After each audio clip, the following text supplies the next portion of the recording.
Hello everyone, welcome back to my channel education word Hindi. आज की इस क्लास में हम पढ़ेंगे फ्रांसीसी क्रांति के बारे में। यह एक ऐतिहासिक परिचय। इस विषय में यूपीएससी और स्टेट पीसीएस, यूपीटेट, सीटेट के मोस्ट इम्पॉर्टेंट क्वेश्चन आंसर्स को कवर करेंगे। आइए स्टार्ट करते हैं। फ्रांसीसी क्रांति। फ्रांसीसी क्रांति विश्व इतिहास की सबसे महत्वपूर्ण घटनाओं में से एक है। इसने निरंकुश राजशाही का अंत कर लोकतंत्र के बीज बोए। यह अध्ययन सामग्री प्रतियोगी परीक्षाओं के लिए 50 महत्वपूर्ण तथ्यों का निचोड़ है। क्रांति का आरंभ। फ्रांसीसी क्रांति का प्रारंभ कब होता है? 1789 ईस्वी में फ्रांसीसी क्रांति का आरंभ होता है। यह वर्ष आधुनिक इतिहास का एक प्रमुख मोड़ था। जनता ने तत्कालीन निरंकुश शासकों के खिलाफ विद्रोह का बिगुल फूंका। 1789 में फ्रांस की जनता ने भारी करों और असमानता से तंग आकर राजशाही के विरुद्ध एक ऐतिहासिक आंदोलन शुरू किया। 1789 क्रांति की शुरुआत फ्रांस में हुई थी। तत्कालीन शासक लुई 14 क्रांति के समय फ्रांस के सिंहासन पर लुई 14 आसीन थे। वह बूर्बों राजवंश का शासक था। उसका शासन अत्यंत निरंकुश और अलोकप्रिय था। लुई 14वां की अदूरदर्शिता और जनता की समस्याओं की अनदेखी ने क्रांति की आग में घी का काम किया। लुई 14वें बूर्बो राजवंश निरंकुश शासक था। क्रांति का मुख्य कारण आर्थिक संकट। राजकोष पूरी तरह से खाली हो चुका था। युद्धों और राजमहल के फिजूल खर्चों ने अर्थव्यवस्था को नष्ट कर दिया। आम जनता पर करों टैक्स पर भारी बोझ डाल दिया गया। फ्रांस में भारी कर, गरीबी और भयानक आर्थिक असमानता ही क्रांति का सबसे प्रमुख और तत्कालिक कारण बने। आर्थिक संकट का टैक्स, असमानता, राजकोष। बैस्टिल का पतन 14 जुलाई 1789। 14 जुलाई 1789 को क्रुद्ध भीड़ ने बैस्टिल जेल पर हमला कर दिया। यह जेल राजा की निरंकुश शक्ति का प्रतीक थी। कैदियों को छुड़ा लिया गया और हथियारों पर कब्जा कर लिया गया। बैस्टिल जेल के पतन को ही आधिकारिक रूप से फ्रांसीसी क्रांति की शुरुआत माना जाता है। फ्रांस में 14 जुलाई को राष्ट्रीय दिवस मनाया जाता है। 14 जुलाई 1789 बैस्टिल का पतन, राष्ट्रीय दिवस।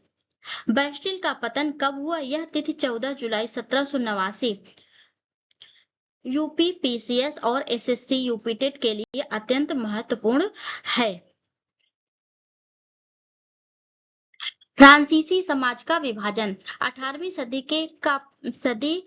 का फ्रांसीसी समाज 3 एस्टेट्स वर्गों में बटा हुआ था। प्रथम और द्वितीय एस्टेट, तृतीय एस्टेट। समाज का यह त्रिस्तरीय विभाजन अत्यंत भेदभावपूर्ण था, जहां विशेषाधिकार केवल पहले 2 वर्गों में पास थे।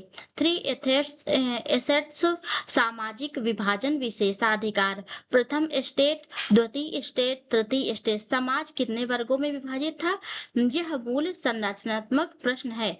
उत्तर 3 वर्गों में समाज विभाजित था। तृतीय वर्ग, द थर्ड एस्टेट। इस वर्ग के किसान, मजदूर, व्यापारी और वकील शामिल थे। यह समाज का 90% से अधिक हिस्सा था। इसके पास कोई राजनीतिक अधिकार नहीं थे। राज्य का सारा बोझ और उत्पादन इसी वर्ग के कंधों पर था, लेकिन समाज में इन्हें सबसे निचला दर्जा प्राप्त था। आम जनता, किसान, व्यापारी अधिकारहीन। एग्जाम में पूछा जाता है कि क्रांति का नेतृत्व किस वर्ग ने किया, तो इसका ऑप्शन होगा तृतीय वर्ग में। तृतीय वर्ग ने टेनिस कोर्ट की शपथ। तृतीय वर्ग के प्रतिनिधियों ने खुद को नेशनल असेंबली घोषित किया। वे एक इंडोर टेनिस कोर्ट में जमा हुए थे। उन्होंने नया संविधान बनाने की शपथ ली। प्रतिनिधियों ने शपथ ली कि जब तक वे फ्रांस के लिए एक नया और न्यायपूर्ण संविधान नहीं बना लेते हैं, तब तक वे वहां से नहीं हटेंगे। टेनिस कोर्ट शपथ, नेशनल असेंबली, संविधान निर्माण। टेनिस कोर्ट शपथ किससे संबंधित है? तो इसका उत्तर होगा संविधान निर्माण से संबंधित है। संविधान निर्माण से संबंधित है। मानव एवं नागरिक अधिकारों की घोषणा 1789। 26 अगस्त 1789 को यह घोषणा पत्र अपनाया गया। इसने मनुष्य जन्म से स्वतंत्र और अधिकारों के समान है का सिद्धांत दिया गया। यह आधुनिक मानव अधिकारों का आधार बना। इस घोषणा ने फ्रांस में जन्म पर आधारित विशेषाधिकारों को समाप्त कर दिया और स्वतंत्रता व समानता को स्थापित किया। मानव अधिकार 1789। नागरिक अधिकार समानता। यह घोषणा पत्र किस वर्ष आया? 1789। और इसके मूल सिद्धांत क्या है? यह यूपीएससी प्रीलिम्स के लिए महत्वपूर्ण है। फ्रांसीसी क्रांति का अमर नारा क्या था? नारा था स्वतंत्रता, समानता और बंधुत्व। फ्रांसीसी क्रांति का अमर नारा क्या था? स्वतंत्रता, समानता और बंधुत्व। यह पूरे विश्व के लोकतंत्रों का मार्गदर्शक सिद्धांत बन गया। भारतीय संविधान की प्रस्तावना में भी इसे शामिल किया गया था। यह नारा फ्रांसीसी क्रांति की आत्मा था, जिसने आम इंसान को उसके मूल अधिकारों के प्रति जागरूक किया। स्वतंत्रता, समानता और बंधुत्व। स्वतंत्रता, समानता, बंधुत्व क्रांति का नारा था। भारतीय संविधान की प्रस्तावना में यह आदर्श किस देश की क्रांति से लिया गया? तो इसका ऑप्शन होगा फ्रांस की क्रांति से लिया गया था। फ्रांस में सामंतवाद का अंत 1789। 1789 में फ्रांस में सामंतवाद का अंत हुआ था। 4 अगस्त 1789 की रात को सामंतवाद को समाप्त कर दिया गया था। कुलीन वर्ग के लिए सभी विशेषाधिकार छीन लिए गए थे। किसानों को सामंती करों से मुक्ति मिल गई थी। क्रांति के पहले ही वर्ष में नेशनल असेंबली में सदियों पुरानी शोषणकारी सामंती व्यवस्था को जड़ से उखाड़ फेंका गया था। सामंतवाद का अंत 1789। विशेषाधिकार समाप्ति। सामंतवाद का अंत किस वर्ष हुआ था? उत्तर 1789। यह समाज की सुधार की दिशा में पहला कदम था। लोकतंत्र के विचार का प्रसार। फ्रांसीसी क्रांति ने दैवीय अधिकार, डिवाइन राइट के सिद्धांत को खारिज कर दिया था। सत्ता का स्रोत राजा नहीं बल्कि जनता को माना गया था। लोकतांत्रिक गणराज्य की नींव रखी गई थी। क्रांति में से सबसे प्रमुख विचार जो पूरे विश्व में फैला वह था लोकतंत्र। राजशाही के विकल्प के रूप में लोकतंत्र उभरा। लोकतंत्र, डेमोक्रेसी, जनता, दैवीय अधिकार, अंत। फ्रांसीसी क्रांति में कौन सा मुख्य विचार फैला? लोकतंत्र। सिविक्स और हिस्ट्री दोनों के लिए उपयोगी है। फ्रांसीसी क्रांति में से कौन सा मुख्य विचार फैला? तो क्या फैला? लोकतंत्र। सत्ता का स्रोत राजा नहीं बल्कि किसको माना जाएगा? जनता को माना जाएगा। कर प्रणाली और तृतीय वर्ग टैक्स। प्रथम और द्वितीय वर्ग करों की पूरी तरह मुक्त हो गए। राज्य का 100% कर केवल तृतीय वर्ग आम जनता चुकाता था। टाइल और टाइथ जैसे कर लगाए गए थे। यह वह भयानक आर्थिक अन्याय था जिससे तृतीय वर्ग को क्रांति के लिए सबसे ज्यादा मजबूर किया। तृतीय वर्ग कर व्यवस्था, टाइल अन्याय। परीक्षा में पूछा जाता है कि फ्रांसीसी क्रांति से पहले कर कौन देता था? तो केवल तृतीय वर्ग, केवल तृतीय वर्ग। लेटर डे कैसे? यह राजा द्वारा जारी किया जाने वाला एक गुप्त शाही आदेश था। इसके जरिए किसी भी व्यक्ति को बिना मुकदमा चलाए गिरफ्तार किया जा सकता था। यह निरंकुशता का चरम प्रतीक था। राजा के विरोधियों को जेल में डालने के लिए इस गिरफ्तारी आदेश का अंधाधुंध दुरुपयोग किया जाता था, जिससे जनता में भारी रोष था। लेटर डे कैसे गिरफ्तारी आदेश, निरंकुशता राजशाही। शब्दावली आधारित प्रश्न। लेटर डे कैसे क्या था? एक मनमाना गिरफ्तारी आदेश। क्या था? एक मनमाना गिरफ्तारी आदेश, अरेस्ट वारंट था। ठीक है। नेशनल असेंबली का गठन। स्टेट जनरल की विफलता, तृतीय वर्ग का विद्रोह, नेशनल असेंबली गठन गरीबों और आबे के लिए। इसका गठन तृतीय वर्ग के प्रतिनिधियों द्वारा किया गया। स्टेट जनरल की बैठक विफल होने के बाद यह कदम उठाया गया। गरीबों, मिराबो और आबे सीए ने इसका नेतृत्व किया।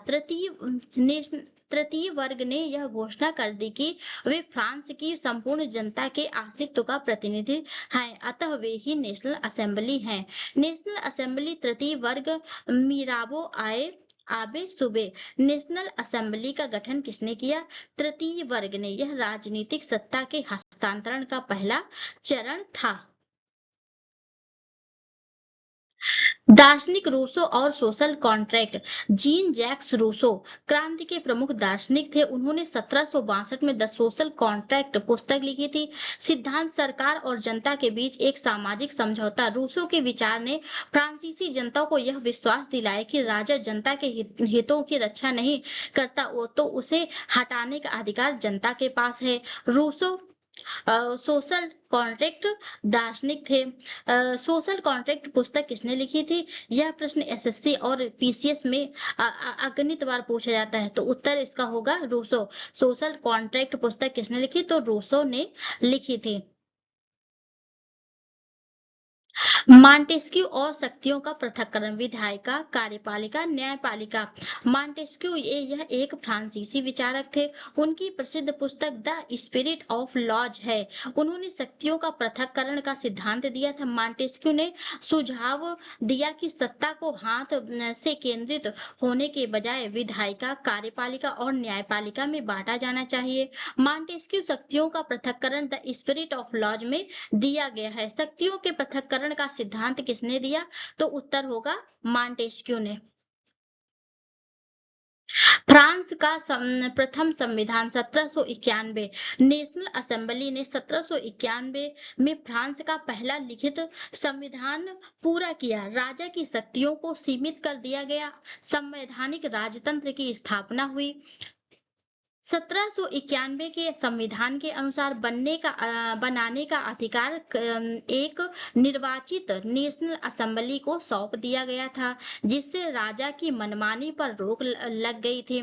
प्रथम संविधान 1791 संवैधानिक राजतंत्र।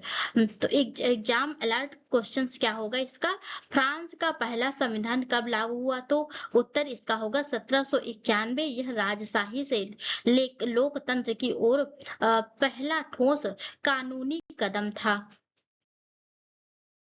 फ्रांस बना गणराज्य 1792।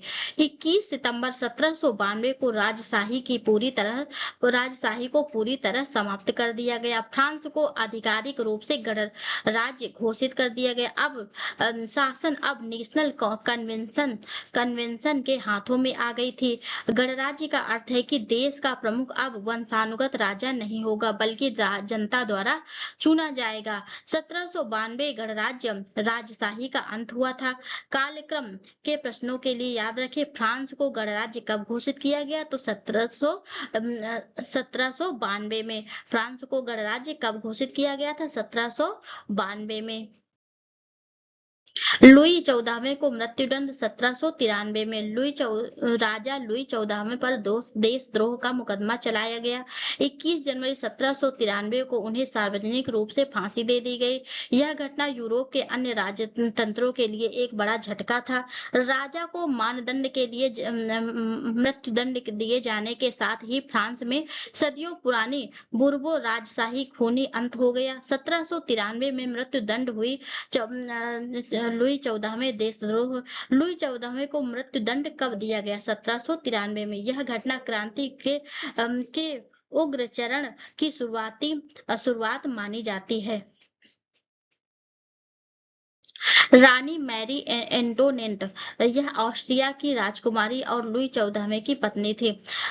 उन्होंने जनता उन्हें मैडम डेफिसिट के नाम से जानती थी। उनकी विलासिता और राजनीतिक दखलंदाजी ने जनता का गुस्सा बढ़ाया। रानी मैरी एंटोनेट को क्रांति के दौरान सबसे घृणित महिला माना गया। राजा के बाद 1793 में उन्हें भी गिलोटिन पर चढ़ा दिया गया। मैरी एंटोनेट रानी ऑस्ट्रिया विलासिता। फ्रांसीसी क्रांति के समय सबसे प्रसिद्ध अलोकप्रिय महिला कौन थी? तो रानी मैरी एंटोनेट।